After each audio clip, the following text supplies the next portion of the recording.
This session is something which is favorite mine, right? I mean, this is something I love. And it also so happens that the leaders that are there in this are absolute top-notch, and I know each and every one of them. And that's why we really put this together with me and Charu, because we really selected each and every individual right from the moderator. So we should have a bit of a camaraderie with a few 3-pair sitting, some smart manufacturing shipping guys like the gentleman sitting here, and then a fabulous moderator who has an experience of being a professional for many years, having done consultancy and now also having done consortium of 3PL and other organizations. So this is a fantastic panel, 3PL service providers and 3PL service users. It's a round table which is led by Mr. Chetan, Kumria, founder and MD at Xcell Supply Chain Solutions. A very good friend of mine, very happy that I'm in his network. Right? A business leader, Chetan is the founder of Xcell Supply Chain, and you're based out of Gurgaon. So thank you so much for coming here from Gurgaon all the way, Chetan. And you really don't need an introduction as such. So please take your seat. It has always been a pleasure to see you, sir. All right. Your panel is big stalwart, Ajit Jangle, MD FM Logistics. It's always a pleasure to meet Ajit anywhere, anytime.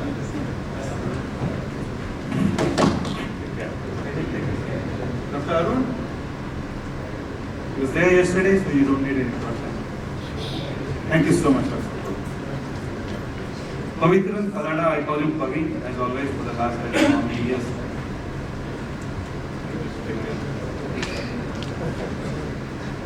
Akhil Srivastava, who doesn't get a prize today, I know that's it. 100%.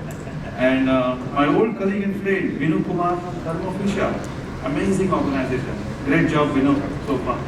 All the best. Take care easy.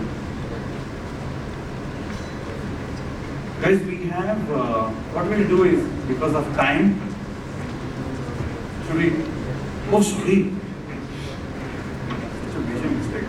My apologies. Guys, very sorry, right? Another stalwart, Umesh Madhyan, VP Supply Chain, Coca-Cola, had a pleasure of doing 2 webinars during COVID time frame. And my sincere apologies, I just missed out the handwriting. Thank you so much, sir, for your time. Can we reduce the time? All right.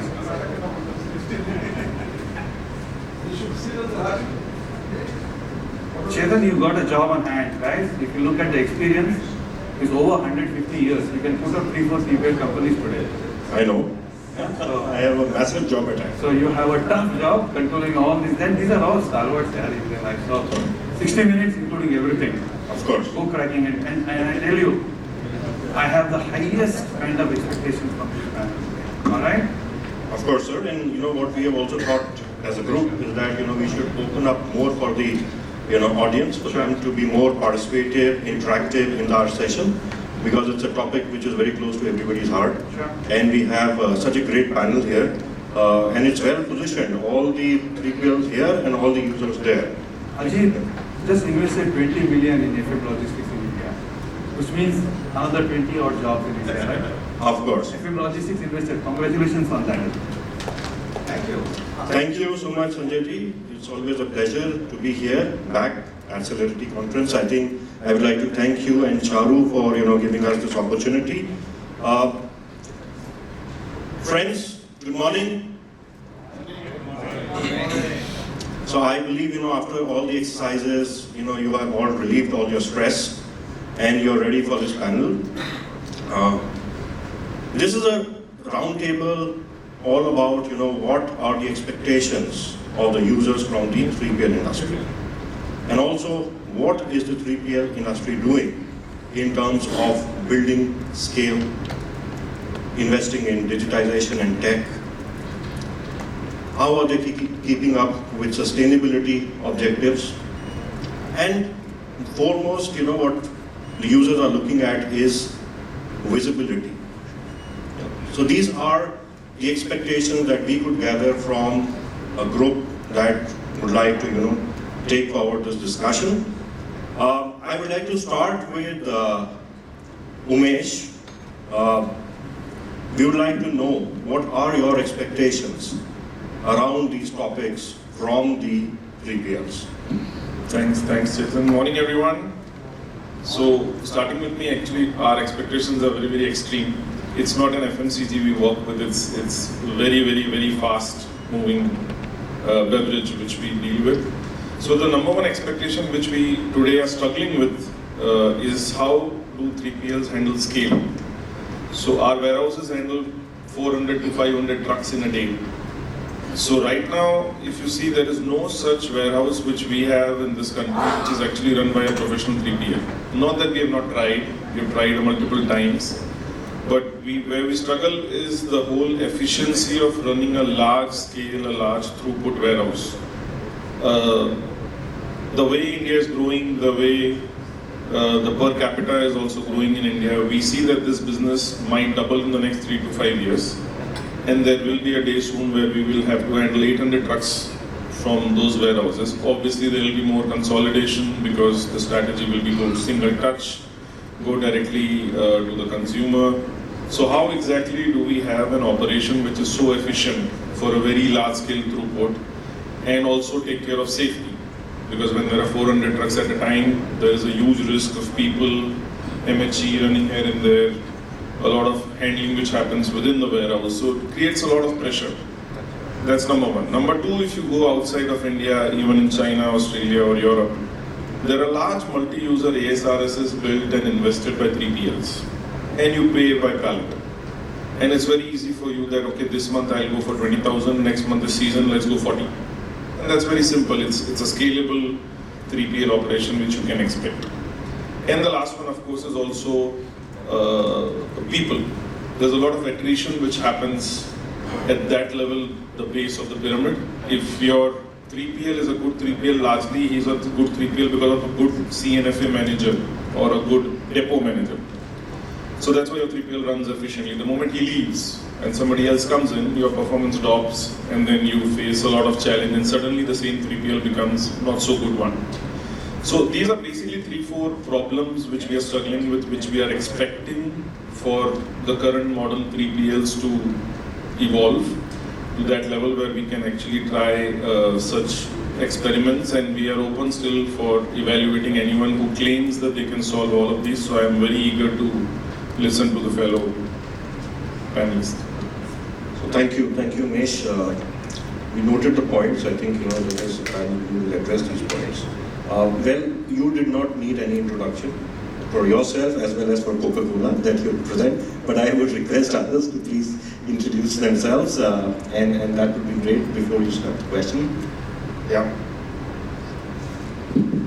Right, so my name is Binu Kumar, and I work with a company called Thermofisher Scientific. I'm not sure if you've heard of that name, but we call ourselves as a world leader in serving science.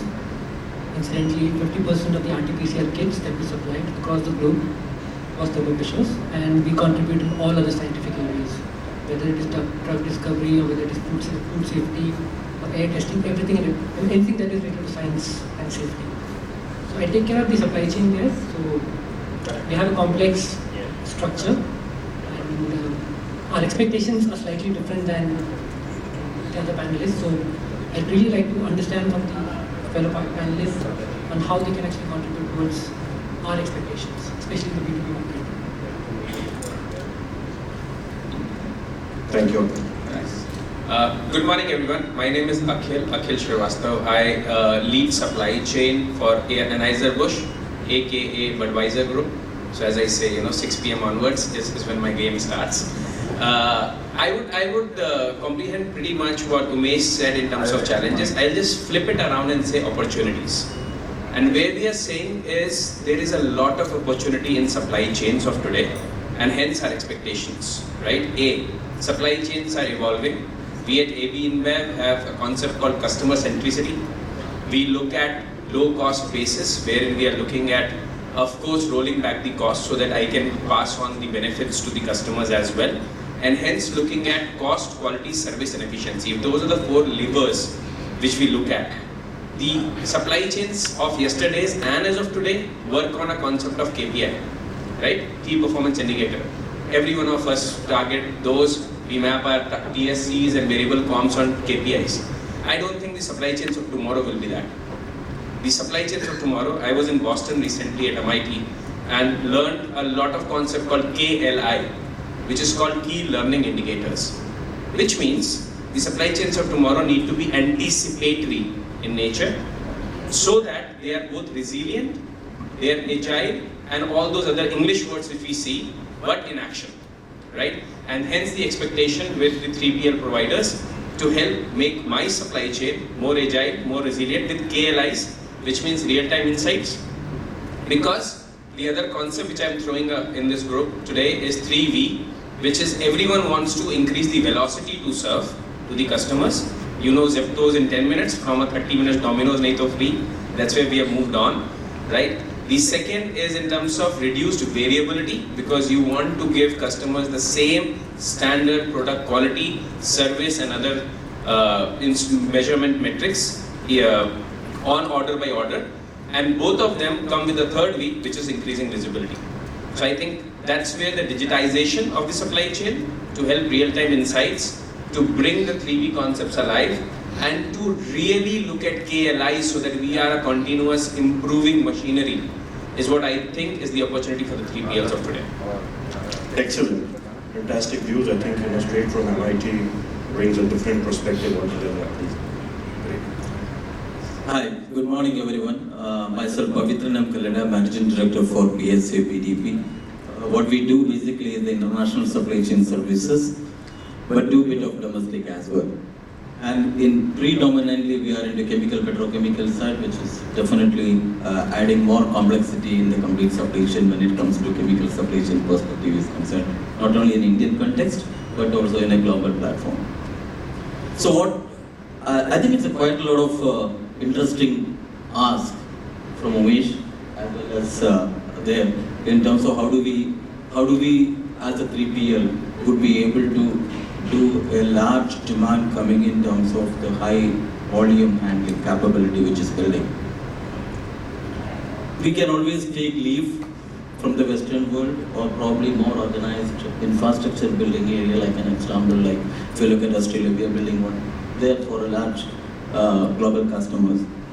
But there is always have a much more leeway in terms of planning. The transitions take its own structured approach from the procurement to delivery to end customer deliverable timeline. Like you have, say, morning 8 to 10, there is 200 trucks is going to load. That means happens that 200 trucks show up in the facility so that your all infrastructure, all equipment, OMHE, all labors are well oiled to execute it. But in comes to Indian context, if you have to come in 10 trucks, you will show up in 2. So entire planning goes into a toss, not only in there. So I think it's not just because if 3PL has a facility to load, but there is an external condition which actually enable him to fulfill his commitment, which is because of infrastructure bottleneck, unexpected hold up on the way.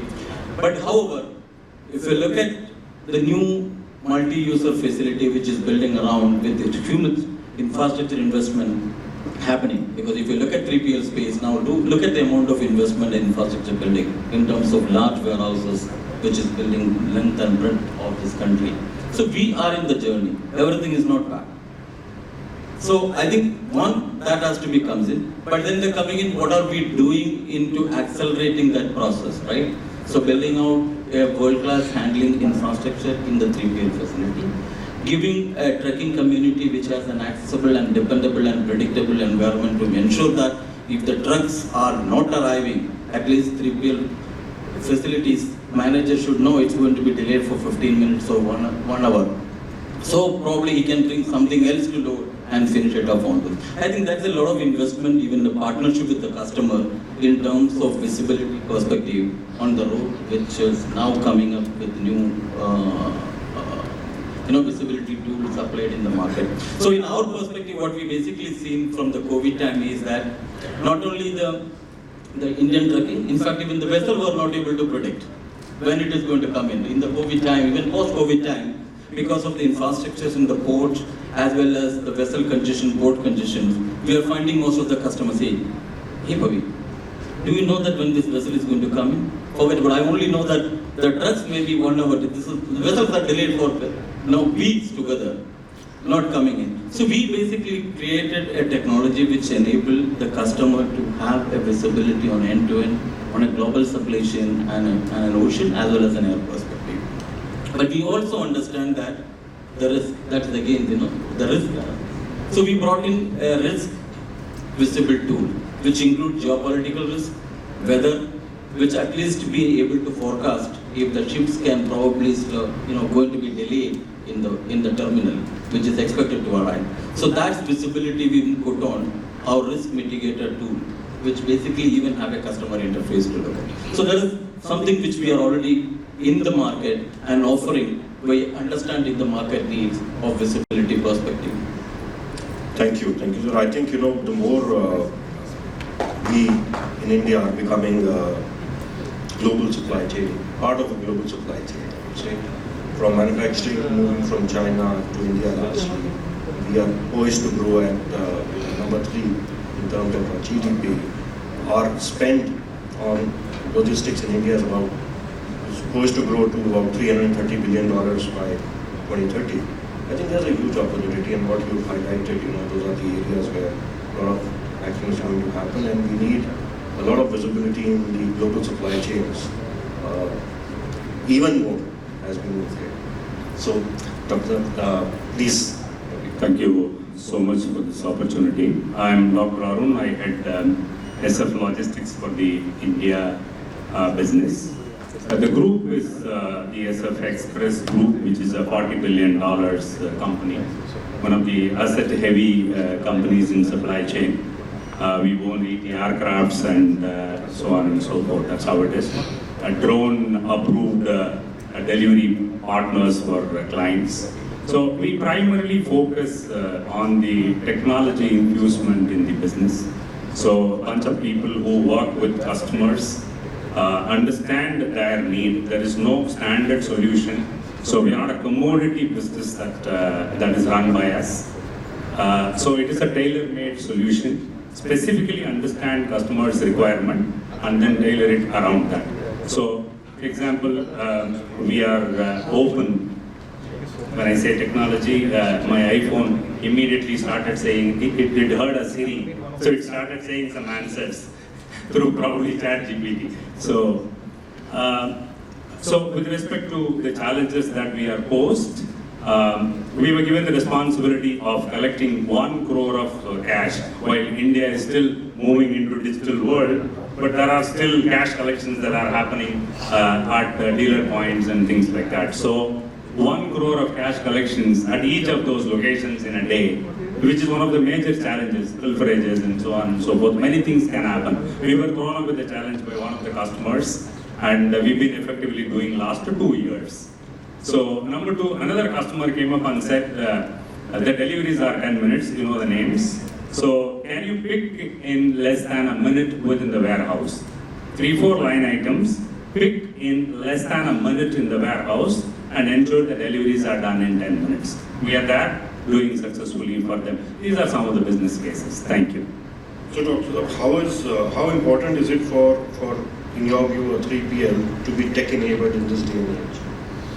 I started my discussion saying that we focus more on technology. One time I was asked to visit one of the facilities abroad, my co-panelist said about ASRS system and so on and so forth. So the facility is about 500,000 square feet. That is the first time I have witnessed myself 3 years back. And there must be about some 10 people working in that facility, 500,000 square feet. Everything is controlled through the software, the PLC's network. Docks are completely controlled, inbound is completely controlled, ASRS system, the mini load, the regular load, the 1.2 by 1.2 by 1.2 meters and the mini loads are all completely controlled through the system. A 2 kilometer, if you stretch that conveyor, it can actually go to 2 kilometers. It's been boxed within that facility. Of course, whether India needs all that, it may take some time because the cost of real estate, the cost of people, many of it are still there. This is a very debatable subject, but these technologies are something that we have started implementing outside India where it is necessary. In Singapore, you know the land cost and cost of people, so technologies are really high. The basics are a WMS, TMS, a control center, handle devices of operation in a Wi-Fi. This is the basic. So beyond that, what is implementable? I was then asked to go to a place where there are a lot of eagles flying. I had a peak look. You know, eagles are all drone deliveries.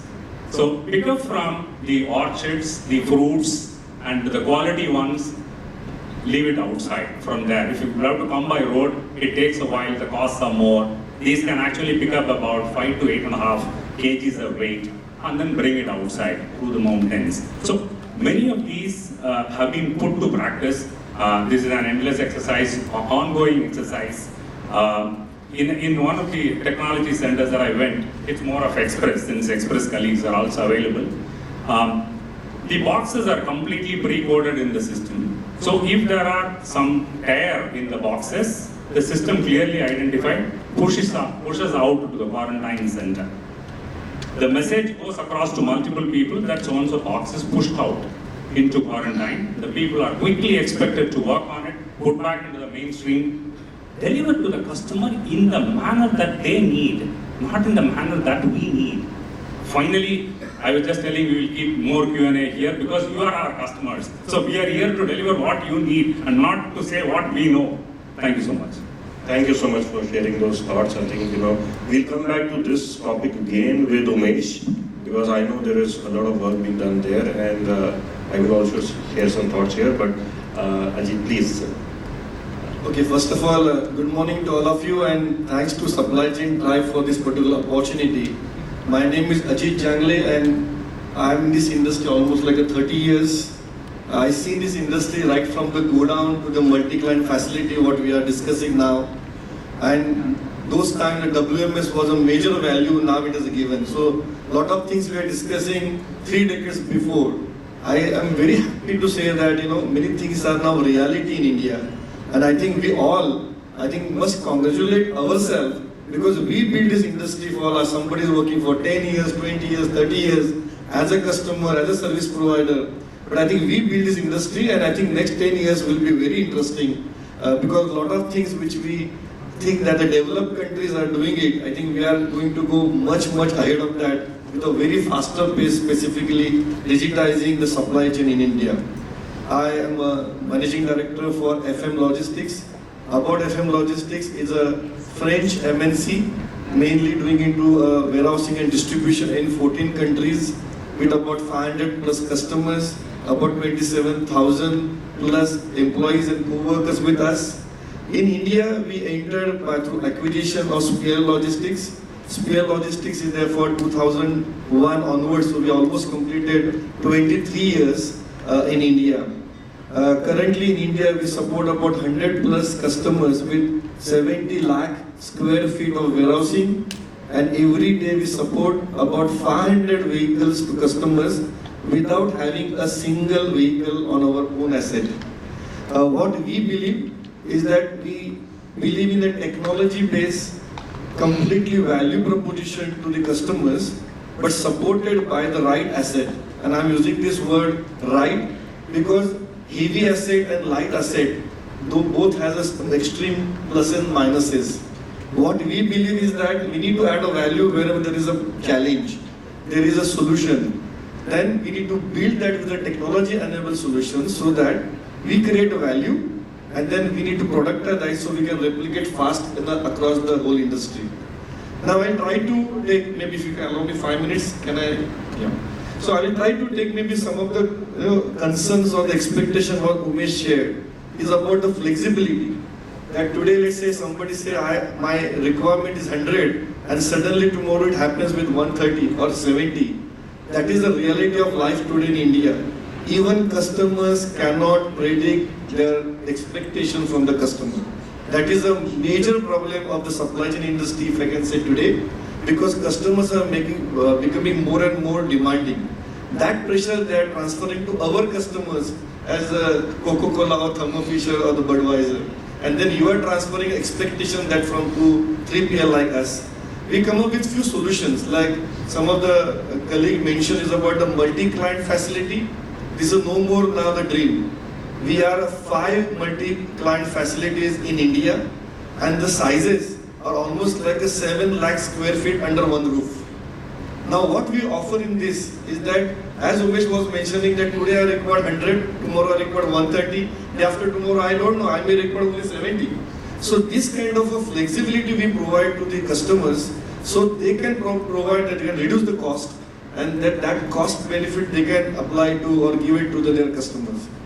When we talk about the transportation, the second problem you mentioned, today without having a single vehicle, we are managing 500 vehicles only for 3 customers. And that is also through a control tower. Because now having asset is no more a capability. There is enough asset available in India. I think what is required now is that how we can possibly understand where asset is and where the need is and connect those dots. So we are doing this through the control tower, and this control tower is not a wish and dream. We are doing it for last 3 years. And we are managing 6 customers, every day 500 vehicles. We are able to reduce their cost by 15% year on year. And why, how we are doing this? Because we are having the whole contract of, let's say, one customer, we have a 250 vehicle contract every day. So we taken the whole 4PL concept with us. We are contracting with our transporters. We are ensuring the placement. This whole communication we are giving through the real time. There is no single phone allowed in our office. Everything is digitized. And then if there is a delay, there is an exception management report. And it is, I think we had a stress session. I think the challenge of the stress is about ambiguity or unknownness. If the customer is aware that this is going to be delayed by 3 hours, and which we are providing information, the stress reduces to half, because today our half of the time goes about chasing the truck. And the second is that we are not stopping in that with the just escalating that this is going to be delayed, but we come up with a plan B, how we can manage your supply chain now. One of the automotive JIT supply in Chennai today, we implemented by 11 days. They are all supplier based. The whole inventory which we are managing is only half a day inventory on the wheel. And that is going to be a super case study. And if anybody is interested, I'd like to share more details about that. Is that when I was managing as a head of supply chain of automotive company, I was carrying 30 days of inventory to supply my JIT. Within 20 years, now we are talking about half a day inventory on the wheel, JIT supply, and that is happening so smoothly, and it is a really good case. We don't have to go and visit Toyota plant in Japan now. I think those are cases now in India, and I'm very proud to say that everybody of us has been contributing to this. Akhil mentioned about the predictive.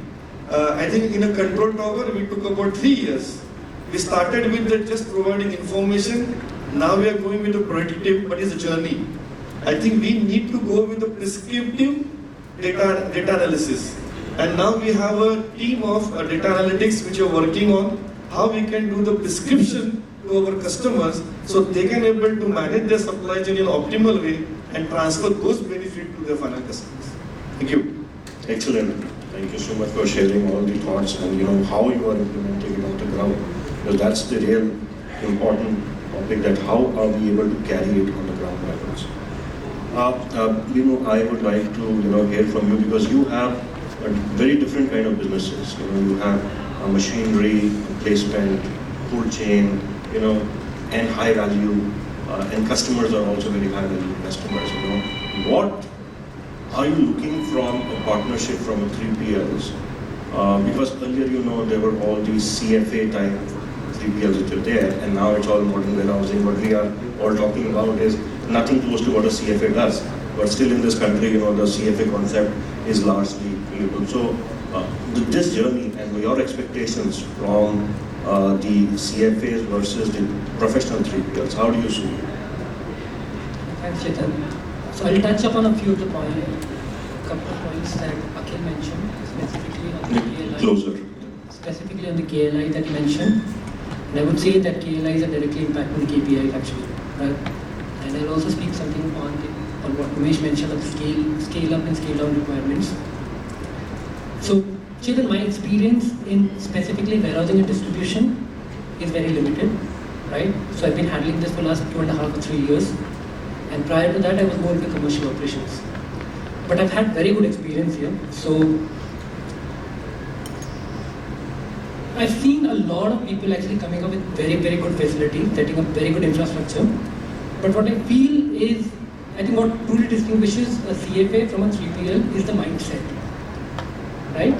A culture of continuous improvement, right? They should be able to solve our problems, right? It's not just that you have a service level agreement and then you deliver this and everybody's happy and everybody goes back home, right? So we expect them to actually solve our problems, right? And that would mean that they would really have to partner with us, right? In terms of solving our problems. I'll give you an example. So we have the very high value equipment actually. So these are called spectrophotometers and spectrometers, which range from $100,000 to over $1 million, right? And there are these instruments actually when the customers buy, and we don't have repeat customers. We don't have unlimited customers. We just have 2,000 customers or so, to whom we have to keep on reselling, right? So if somebody has bought a $1 million instrument, and if his instrument is down for a spare part or something, then obviously I cannot go back to the customer again, right? So our experience, and when I took over these operations, you would be surprised to learn that spare parts from a factory to the warehouse, it used to take close to 48 hours time. Fantastic lead time. But once it used to arrive at the warehouse, and up till the GRM, it used to be 5.5 days. Right? It was crazy. The customer's machine is down, spare part is available in the warehouse, and I'm not able to service those customers. Right? So it was accepted, and everybody was happy. And this is the best that we can deliver. We had a leadership change, and the expectations changed. And we said that we should deliver it across in 2 hours' time. So everybody thought, how is it going to happen actually? That's accepted number actually. How do we do that across? That's when the Thermofisher team as well as the 3PL team came in together, did a lot of projects, a lot of work. It came down to 5.5 to 3 days, 3.5, and currently it's at 0.2 days or something. Now, I think that was effective partnering with 3PL. Right? Initially there was a lot of work that was done by Thermofisher, but later on 3PL started feeling committed towards it. They had a lot of ownership around it. They started contributing on their own. Right? And as a result of that, the confidence and the collaboration increased to such an extent that they have taken all the KPIs to an all-time high. So I think the point here is, it's not about the cost, it's all about to what extent the 3PL is willing to go in terms of solving your problems beyond what is agreed. I think that's what is more important. So it's not, and looking at the cost perspective, it's the end-to-end cost that matters. Because if you look at, for example, if I save a few pennies on my logistics cost, that's going to directly come and impact me on my repeat sales. That's going to impact my agility, that's going to impact my speed, that's going to impact my accuracy. It's going to directly impact my repeat sales. So if you look at the entirety, I think if you have the right 3PL operator with the right mindset, I think they deserve a premium, and it's well worth it. Great, thank you. There is a pertaining question, always which is there, that when you do a 3PL service provider contract, largely, and this is to all the 3 users first, you look at one RFQ, RFI, and then you see the cost, and then the lowest cost, L1, L2, L3, and then this is the L1 and you give the business. That's how it is. Because the CN is being not done by you alone, because there's a procurement team also involved in that. So cost is number 1 factor. Number 2 is you do a contract only for 1 year or 3 years, not beyond that, because you have to do an RFQ again to check the cost. So the 3PL comes in board, and this is a 3PL warehousing and distribution is a long-term marriage, I believe. It's not like a love affair that you do today and you leave it. So while doing so, this cost part, and in that RFQ, what happens is people who have invested, like, you all have invested in multi-user facilities, technology, digitization, you're aiming to provide efficiency, and sustainability targets to be met. Those local CFAs, I should not name, but Sri Enterprises, Arient Enterprises, this Enterprises, that Enterprises, they all come and undercut and your procurement, and you guys say now, okay, these are the lowest, give it to them. And then they fail. So what is that we are looking at from an industry perspective, and from our 3PL side, this will be the next part of it. What can we offer to come out of this? That's the brutal fact, cost, right? Because supply chain, as some gentleman in the panel yesterday said, is still a cost function. Unfortunate, but true. What I see and how the future for supply chain unfolds is that supply chain will become a competitive advantage, right? It's not going to be the same place where the customers, and someone asked, we have 6 million mom and pop stores across India and most of your products goes across there. What we have seen is now with the different channels to serve, whether it's e-com, modern trade, other RTM markets, the cost factor would not be the most important factor going forward, because it's also customer centricity, it's also service level agreements to serve. More importantly, what we will start looking at, cost of course still is a primary function for next maybe 5-10 years, and I might be somewhere in the ballpark of a decade, but capacity and capability will start emerging much more important decision making. Because if you are looking your supply chains to be the competitive advantage, as Peter Drucker said, do the best you do best, keep it in house and outsource everything rest, right? So if you are looking at a supply chains to be your competitive advantages and you're still looking to outsource it because of scalability and flexibility mechanism, because resources are limited, you would like to have a 3PL partner who has a competitive advantage in capability and capacity, which means deeper pockets to serve as well, because you'll have to pay per use and scale up, scale down. To your point, cost will always be a factor in supply chain, but may not be with 100% weightage in the times to come. It will change to capability and capacity, as you were referencing. Perfect, there's hardly anything to add, but I'll try. So, see, roughly cost is right now, from a supply chain perspective, getting lesser importance than service. Specifically in markets like India, where there is huge potential, there's a huge growth. So we today don't say that we are responsible for 50% cost and 50% service. It's largely 60-70% service and 30-40% cost. It depends where you are. So to add to what Akhil was saying is, we are looking not as cost reduction opportunities, it's more partnerships. It's more people who can partner us and tell us that your cost of running a warehouse is 10 rupees per case. I can bring it down to 8 rupees per case in the next 3 years. Let's sign it off. Whatever opportunity I come up with, we share gains, whatever, 50-50, let's say. So that is the partnership we are looking for. We are looking for someone who comes and says that I will ensure 99.5% fulfillment of all orders I get every damn day. It's my efficiency. I will use lean, I will use tech, I will use digital, I will use automation, everything possible, but this is what I guarantee. That's what we are looking for. We want someone who comes and says that if you give me your inventory guarantee stands with me, it's mine. I don't go on limited liability or any such clause in my agreement. Every case will be secured in my premise because I will run it and I run it so well, you can't miss a case. That's exactly what we are looking for in the partners for future. And tech, I think, will play a major role in making that happen.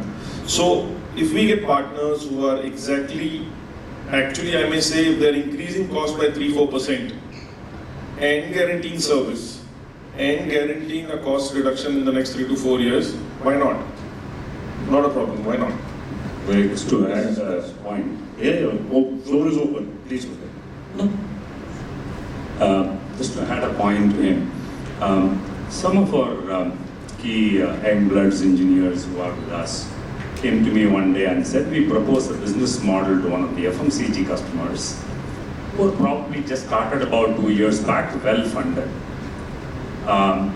They have understood through an analysis that the cost of doing the warehousing and distribution is about some 8.5%, 8.54%. why don't we propose 5.5% to them and see whether, it's amenable. So, good. So I was with my appraiser, went to them and chief supply chain officer. He said, doctor, that's not in my hand. So we will have to go to the sales team because I am asking so much of volume commitment from them. I will do it at 5.5. Today you are at so and so. This is going to be the difference. But this is a volume commitment, not MG, but volume commitment. He said, this is completely throwing open, but so I will have to discuss. So why don't you also come? So set up a meeting. The CEO and the business heads were there. In a particular market, which is Gurgaon, the tonnages are in the range of about some 100 right now per day. 100 tons of the grocery FMCG segment. We had thrown this open, and today it's about 300 tons out of that facility because chicken or egg, which is first, was the issue, whether it is cost or sale. When this percentage was given to the sales head, he took it to his team. But that required an augmentation of about 250 trucks a day, 200 trucks a day, which posed a lot of challenge. We had to plead for first 3-4 months. The team came back and said, sir, this is not going to work out. It was a knee-jerk reaction with which we went, and today we are pleading. I said, it was a considered decision, it is a name. So we will go whatever is needed. So companies like this who has deep pockets can afford for some time. It is a honky-dory story now, last more than a year or so. We have been doing very well, they have been doing very well. And we are able to ask them any other locations whether you are willing to test these models. So we are with you in the concept if you are able to test. I think, very relevant one, I know, the deep discussion in terms of the domestic. But I think in terms of, as a 3PL, a significant components comes in today, from the post-COVID particularly, into global inventory visibility. Because if you look at that, many of them are not that all the products have been produced in the domestic market and go to the customers in there. Many of the time you have seen now in terms of the inventory, which are sometimes because of the market conditions as well as the behavior at the customer and consumer side is piling up in one geo market. But then there is a demand automatically coming into the other market sides. So what we immediately jumped in is that what can we do it, giving a customer on a global perspective a visibility. From there they can pull and push to the demand in terms of running in a global arena. So we have been successfully seeing that coming in. But the challenge when it come in is that can we then quickly identify a mode, whether it is ocean or air, making it to the place or a central DC in the country in India, where a significant portion comes the trade compliance side, which is a very important portion because you are committing to a customer X number of days of delivery from an order to the customer facility. Then, if you look at the global trade compliance as well as geopolitical system, which is actually having a big in terms of tariff identification, like HTS code and that. And the customs are now, if you look at that, Indian trade compliance has been completely evolving and much more digitized space.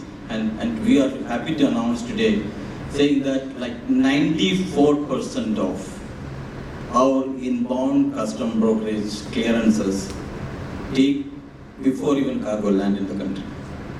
So I think that is a case study itself. And I believe you all would have heard about the time release which has been just done by the CBSE chairman as well as the minister. So I think the trade compliance is also being encompassed and which integrated in terms of visibility to the warehouse as well as to the end customer in terms of forecasting the actual time of arrival. So we spend a lot of talent development, technology in integrating that space with the WMS as well as other order processing and ERP, where we take a significant pride in developing the human talent, which is knowledge-based, will be able to give a figuring outlook to the customers in identifying in this bottleneck and easing out those processes. So we have that is something which is particularly with the customer who has manufacturing facility in Vietnam, China, or in Europe or US, which are basically moving into India. Then comes in portion which is coming in terms of sustainability angle. It's also not that now most of the customers demand, can I have a visibility in terms of my carbon emissions in terms of the movement from international waters, from So we also bring in that into the technology space. We work with the carriers and put their scheduling into our system, where we are able to see that if I book on these particular ships, which is probably will have lesser carbon emission in this route, and then giving the customer a complete visibility and count on those areas. So that's another area of 3PL which we are investing into, say that can we give a carbon footprint. And in specifically in that, we are also very proud to say that we are really investing in terms of e-trucks on a full truckload. We are still, it's expensive whether market is willing to buy at the cost of sustainability or green logistics, but we would like to test that. We are doing some of those processing in that side. And even some of our terminals are completely 70% run by renewable energy.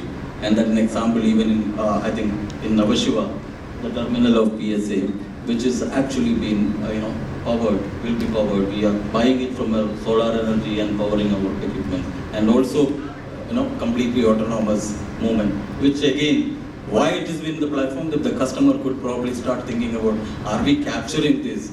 Maybe silently it's happening in the back end, but are you able to capitalize that, give it in that visibility, and then quantify that in your supply chain carbon emission perspective? So I think something which one can always look at. I think, thank you. Very, very pertinent views around technology as well as sustainability, how you drive into your business.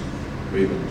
Ajit, you had some thoughts here. Yeah, I think the panel also opened a lot of points, and I like to address that from my experience as well as what FM is doing. Today, we are here for 21 years, and I'm happy to share that out of 25% of our customers are still with us, which are more than 10 years. And that is only possible because of the partnership, you can say, approach from both sides. Because partnership cannot happen from the one side. But then partnership is the high level of engagement, but it starts with the normal contract. And then it depends about the ability of the 3PL to understand the continuous changing requirements of the customer. Because I've never seen that what you are saying KPI today, those are same for even for the next year. And maybe the KPIs may be same, possibly the target numbers are completely different. So it is a very evolving process and a very interesting process where how we are reducing the cost, which is very, very important. Whatever we say, India is a cost-sensitive market. We cannot shy away from that responsibility. If I expect that if the customer should give me more money for the more quality, then I think we are in the foolish paradise. Because their customer is not going to give, that is given, including ourselves, because we are so consumers and customers of everything what everybody says. So that is what given. And the important thing is how exactly we manage the journey is about understanding customer requirement. Number is that even customers sometimes not aware of what they want. So we do the consultative selling also to them that no. You don't require maybe 1 lakh square feet, you require 70,000 square feet. We are in a way, we are killing our revenue, but we are telling them what is right for them by redesigning the supply chain network planning. So that is the second part capability. The third capability, and which is very, very strong, is about the continuous improvement culture. And it is so important because it is happening in the manufacturing for several years. I think it is happening in the 90s itself in the manufacturing about continuous improvement, but now it is coming into supply chain by using the process improvement, by using the digitization, automation, technology. I think different ways are required for to do that based on the situation where we are today. And I can share this because some of the customers I know, we manage your business for more than 5 years in some earlier stages. Maybe we can discuss this offline. But I understand your business, it is so changing, it is so changing very fast. So that is the one part of discussion. The second thing, even from the customer side, situation is changing. What I see, and as you mentioned correctly, that when you talk about partnership, quality and everything, but when it comes to the contracting, normally L1 gets the contract. But now situation is changing very fast. The last 7 contracts which we got in last 6 months, we were not L1. And customers precisely said that you are not L1, That's the reason I need to fight with my commercial team that they are not in L1, but the kind of a value proposition they are bringing by which my total supply chain cost will reduce. So they took maybe almost 2 months to really confirm this because we were L2 and they took that pain inside the organization because even customer need to sell that internally to the commercial team or the sales team and we managed to get it. Now the responsibility on us that to own that responsibility and manage the expectation and fortunately we managed that. Now the one point which I like to share because every time you are asking to the customers that what they want, but I think if I can take opportunity to share that as a 3PL what we want. What we want is a real-time data. Most of the time the data itself is taking longer time to come up from the customer. And then if the data's accuracy is 95%, solution accuracy cannot be more than 95%. And if you implement the solution which is 95%, then the both partners are living with 5% inefficiencies. Today, this is a problem. Second problem which we are having is when somebody is managing themselves, they have an inventory accuracy 70%. Let's say tomorrow I'm starting, they want a 70% to 99.99999. It's an unrealistic expectation. So what we need to have, of course, expecting 99.999 is absolutely right. But we need to have the journey broken into the pieces of a timeline with a proper realistic action plan. Otherwise, by taking the business, I'll say I will sign off and tomorrow you will debit me, which is not a really partnership spirit. So I think we need to develop as a jointly a plan to how to move from 72 to maybe at least 90 plus for sure in maybe 6 months, and then the journey after that. And after 90, then we will all struggle because there are a lot of inefficiencies from the customer side, which we need to understand, agree, and resolve together. So I think this is the way we need to evolve, and I'm very sure, I think next decade will be very, very interesting, where the supply chain expectations are evolving. They don't see the supply chain as a cost center anymore now. It is ensuring the loss of sale and the opportunity there, so that the mindset is changing from the customer, which I am very happy about, and happy to work with the 3 customers here with you are challenging, because you mentioned, Umesh, that nobody managed that, but we manage Coca-Cola overseas, and which is very fast throughput. So maybe like to share some of the case studies with you also. Thank you. I wish I could take my warehouse overseas. There are many overseas. Chetan, if I may just wrap it up, I know we have less time, we need Q&A. But I think the whole game here, which can make a difference, is tech. If the 3PL start adopting tech and create that differentiator within themselves, there's a lot of gain they may see and the industry might see. But there's a flip side to it. If the user, like us, sees tech, we actually may not need a 3PL. So we had a warehouse in Gujarat which was about, we needed to turn 400 plus pallets per hour. That's the scale. We had 9 warehouses all across, serving the whole cluster there. We got rid of all of them. We bought a land next door. We converted that into an ASRS. When we started this, there were 55 ASRSs in India. This was 56th, which was through a Finnish company, Active. And we went live about 5 years back. And that makes payback, doctor. It gives decent payback, not bad, if you have scale, of course. So our definition of ASRS is not storage.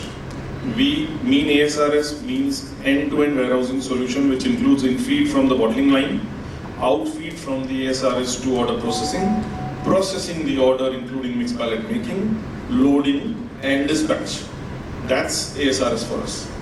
So this was that kind of ASRS, but some activities were semi-automatic, not exactly manual. So against 350 people, we were using 35. Today we have 6. 3 of them are under construction, 3 of them are ready. And those 3 which are coming up will be mostly manual. The Telangana Hyderabad Greenfield ASRS will be fully robotic, and it will be manual. So if I'm able to run and I find a solution which is payback friendly for 400 trucks per day, why 3PL then? So the problem I think here is how do you differentiate yourself to be the best 3PL by adopting tech, else you miss the bus, the user adopts tech. That's all I wanted to add. So, you want to add? Yeah. I think as Akhil mentioned, that we need, as a company, as a customer, need to identify what is the core competency. Yes. It is not that nobody can do everything. As a customer, see today, we all can do ironing at home, correct? But I'm very sure not even 1% of the people here must be doing ironing their own shirt themselves. And when we are outsourcing that, what we buy is a time. It is not that I cannot do, but I am buying time. I have a driver, it's not that I cannot drive. But in that 1 hour, I can buy it 1 hour time so that I can do my phone calls or emails or something. So it is depend upon the what is your core, what you are buying and for what. And of course, as you mentioned correctly, and that kind of a service provider should be there in the market. If tomorrow, let's say, if I am on somewhere where I don't have somebody who can iron my shirt, I don't have option but to do it. Or maybe overseas, if my driver cost is possibly half of my salary, possibly I cannot afford it. So point is, it depends upon the availability and your requirement as a core. So what we believe in India specifically is that the supply chain is possibly, may not be core of many. Maybe the e-commerce, maybe they may have, but not many. And then many service providers are available who are ready to invest. If from 2016 till now, in the 6 years, we invested $100 million US. And for next 12 to 18 months, we are going to invest about $20 million US. So we are ready to invest for the customer, and we have to offer the more, because when you say WMS, you have a limitation because you have maybe one WMS. But then we have a 3 WMS for different sizes. So I think there are experts available. You also mentioned about the one part about dependency of your people. Today I think we are in an inflection point in India, because earlier all the automation projects were always evaluated based on the cost of automation and cost of the manpower. And in that case, always the cost of manpower was low. And as a reason, we could not able to move on activation. Now the situation is changing. First of all, there is no more cheap cost labor available in India. The prices are increasing, number one. Number two, in some of the areas, even availability of the people is not there. Even you want to play, is not available. And the third part, even if somebody is available, retaining that particular labor itself is a problem. So, FM has taken the very different approach. Is that now, earlier we used to have maybe 10% of FM employees and 90% contract. We are reversing that. We are almost trying to get into 60% every people on the board, so that we can skill them, multi-skill them and retain them. Because if somebody is this contract, why he will learn, and even why he will come tomorrow also for working, there is nothing for him. So I think the concept we are changing as per the requirement of the customers. And we understand that part, that it's a need of the hour. It's customization, it's how we do it. According to time, it changes. So these things will completely go on. And we have to, what I understood when I was part of the user community, heading supply chains, we used to say that we are as good as our teams. I used to say we are as good as our teams and our extended team, which are our partners. Because we are just orchestrating in supply chain planning, manufacturing, procurement, inventory management and deliveries. But the real legwork is being done by our partners. And our teams are managing those partners. So it is the whole universe of supply chain partners that we manage, and I think if we are able to bring this partnership to a level where the partners collaborate in a long-term basis, invest, create scale, invest in digitization, create visibility, right? I think these are the key things that we discussed today in our discussion. And of course, most importantly, be sustainable. Right? If we are able to work on these pillars together, I think we can have a very successful partnership. I think we have some time left for a few questions. But I think I'll ask Charu or Mr. Sanjay to give us some more time, 10 minutes more if we can. And we'll then wrap it up. Please. Yes, please give the mic here. First question is that this is a suggestion to the organizers that the session should be much more interactive with the audience and much more time should be provided for having relevant question. Irrelevant question is not there. My first point is, are we utilizing, you are all the experts in logistic industry, the internal water transport facilities in India, and is there any plan to utilize the multimodal transport, including the water transport for inland? Number one. Number two, that logistic industry should also look into it, the user perspective. Many of you have mentioned that, because beating our own drums is good, but how users look at it. Practical and profitable solution is more important than the fantasy of technology. We have seen in manufacturing industry, where also you require labor who are skilled and they are retail. You have already mentioned same thing is coming in logistic industry, and there are also outsourcing to insourcing. These are the things also coming in. So there could be occasions that where big companies may try to have their own warehouses run by themselves. This sort of situation comes. What are your views on this? Thank you. If we are able to get the question right, it's in-house versus outsourcing and multimodal. So there are two parts of the question that you're talking about. And where technology should be used, or the practical and profitable solution, and it should be a profit center, not a cost center. So you would like to take it? So I think there are many questions in that one question. So I'm not sure whether I could touch all the questions, but few of them, then probably other. I tried to summarize two of them out of the whole thing. So I think the very relevant point which comes in terms of multimodal logistics, how do we maximize, utilize the multimodal logistics infrastructure in the country to be more cost effective, as well as underpinning the key point of sustainability in logistics. So I think in India, in terms of waterway, there is a limited opportunity at this point of time in terms of connecting the entire consumption market to the manufacturing side.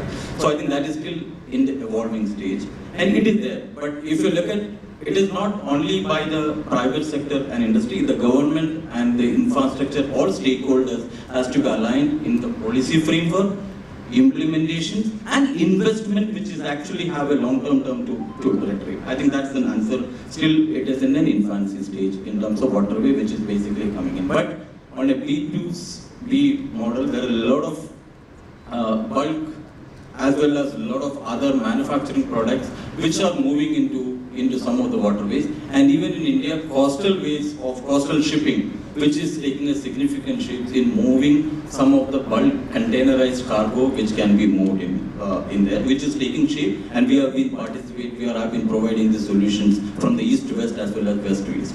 And coming back to the rail and the move, that's one of the discussions now. What we were basically saying that how do we now start utilizing the railway network, which are actually the dedicated rail corridors are coming in, and the moment that comes in, that is again we as a community, as a 3PL, we are trying to look at how do we reclassify these assets now. Today an example like from Delhi to Mumbai, we have long haul trucks which are running in. Once the rail corridors start working in from this, we will have to reposition these assets which are running into long term. So we are seeing that we are actually seeing now the manufacturing facility in and around Mumbai, which have a consumption market in north, we are actually doing it while trucking, sending the containers, because you need domesticated containers, because if you look at the rail transportation in the country, I'm not talking about cement and bulk fertilizers and all those, which are wagons, you can have a full lease wagon, we can move around, which is infrastructure and everything is built up by many of the customers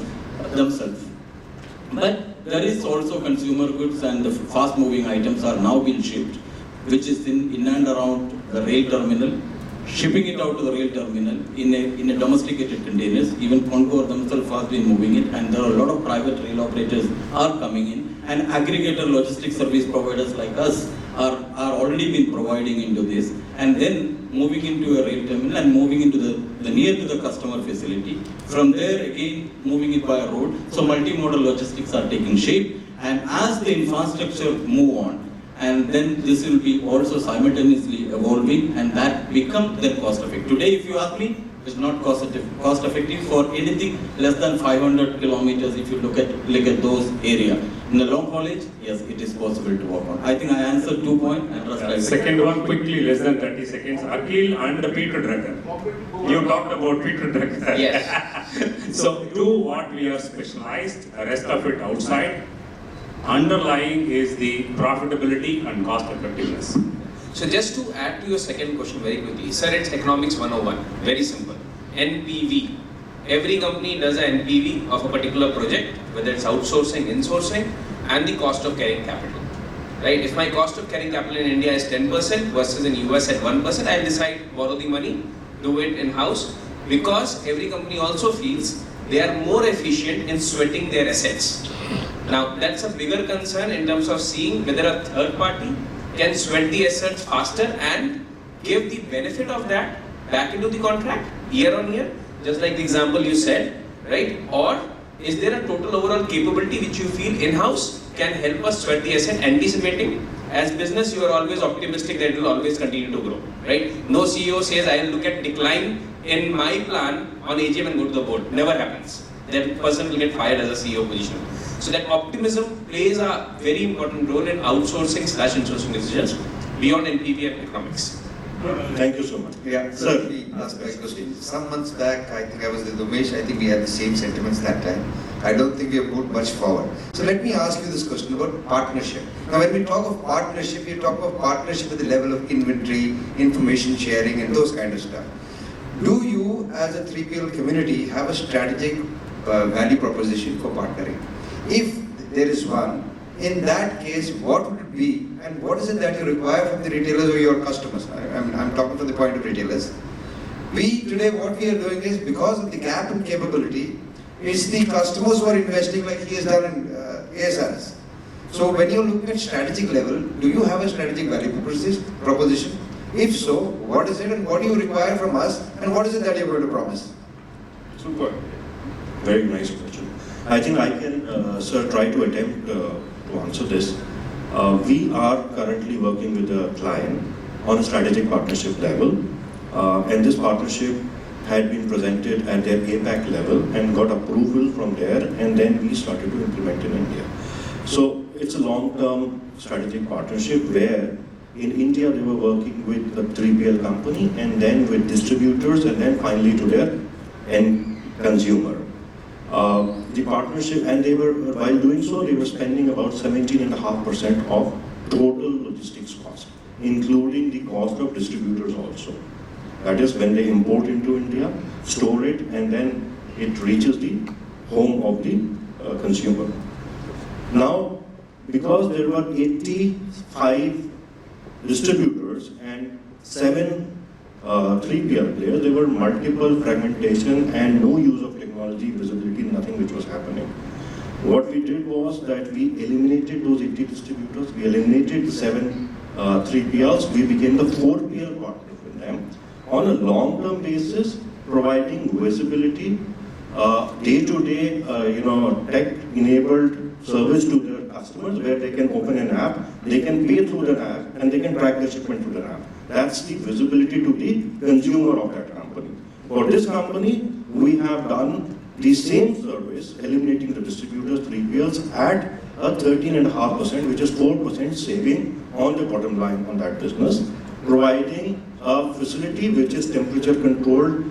In healthcare, you know, quality is the key. So we provide quality-driven warehousing and distribution service. So this is something, as a direction we all can take in the 3PL industry to form a partnership at a level which is long-term, provides tech-enabled visibility to the consumer as well as to the companies. So period that we come. So my question is that when we face the RFPs today, it's a very First, we give a format to spread. We should not be. We have a structured RFP format which comes in that. As a result, you are unable to put your value proposition. You are quoting on costs only. I don't find 3PLs coming to us and telling us, this is what we will do. You give us 3 years contract, you share your sale plan, we will invest technology, we will invest so much of warehouse. That doesn't seem to be coming. So this is what we did, sir. Exactly. We gave that proposal. I'm asking, this was not about RFQ at all. Exactly. So what I'm asking the 3PLs over here is, do you, as a company, do you propose to have this kind of a value proposition within your companies? If so, what is it that you're going to go and ask your customers? You give me 4 years contract, give me 5 years contract, I'll give you A, B, C, D.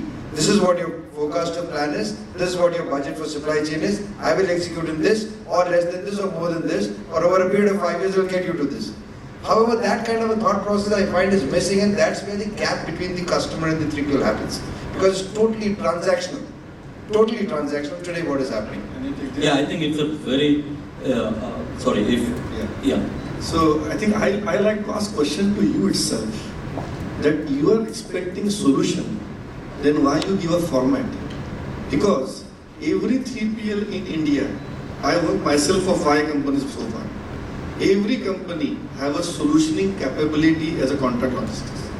When the customer demand I want A, service provider give A. Why you are structuring them and reducing capability of them to offer solution to you?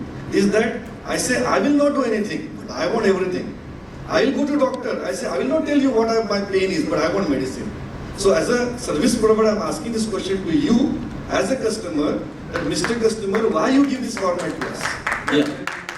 I think another interesting element is that when we go to the customers, they said that we have no problem at all with our existing service providers.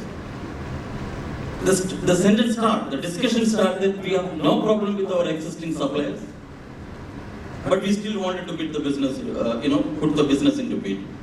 Then we ask them, is it only cost evaluation then?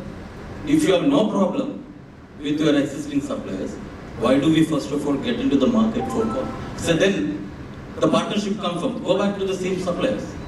If you say that your existing cost is not sustainable for me, for my end customer, how do we partner together in working out a sustainable solution, which is a give and take both sides?